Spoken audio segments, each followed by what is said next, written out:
The leadership of National Association of Nigerian Students, Nans, Zone B, has passed a vote of confidence on Asuu president and reiterated their commitment towards the return of Nigerian students to their various campuses. The coordinator of Nans in South, Comrade Keynes Tamaya Priye, stated this while addressing a World Press Conference in Uyo, Akwa Ibom State capital. John Paul Alumuna reports.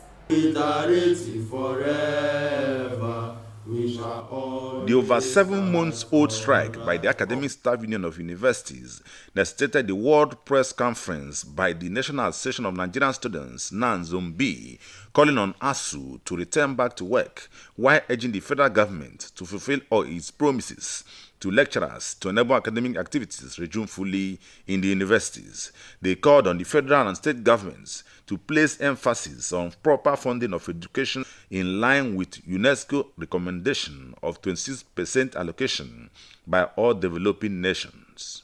All Nigerian student community and the general public was curious to know if the negotiation was binding between the Asuu body and of course the federal government.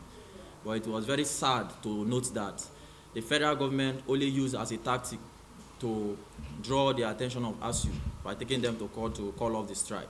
However, as the leadership of National Association of Nigerian Students will say that whether Asuu appeal the case, whether Asuu return to school, it is pertinent to know that on this current ongoing strike, instant Asuu strike, it is Nigerian students that suffer it most.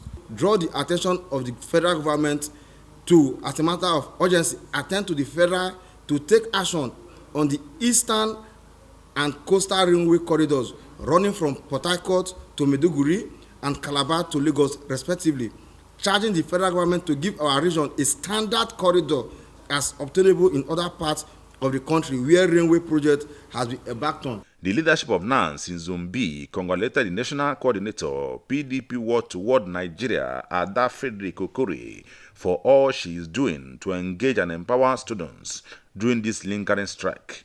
They called on the Nigerian students to get their PVCs and vote leaders that will pay attention to the welfare of the citizens and prioritize education in the 2023 general elections. The federal government are used to even protest.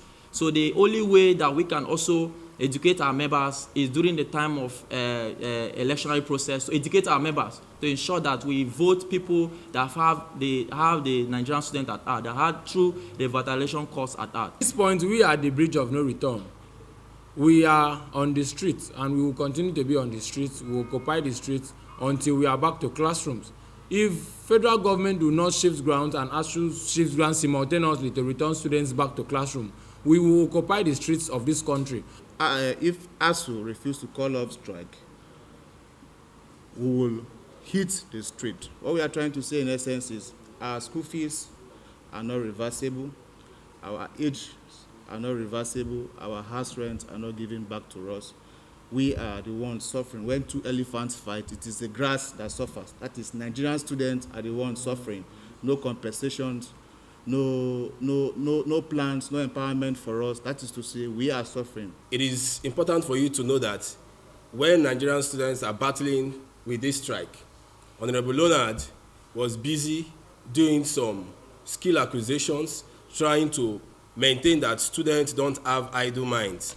Let them also partake in a skill pending when Asuu will call off the strike.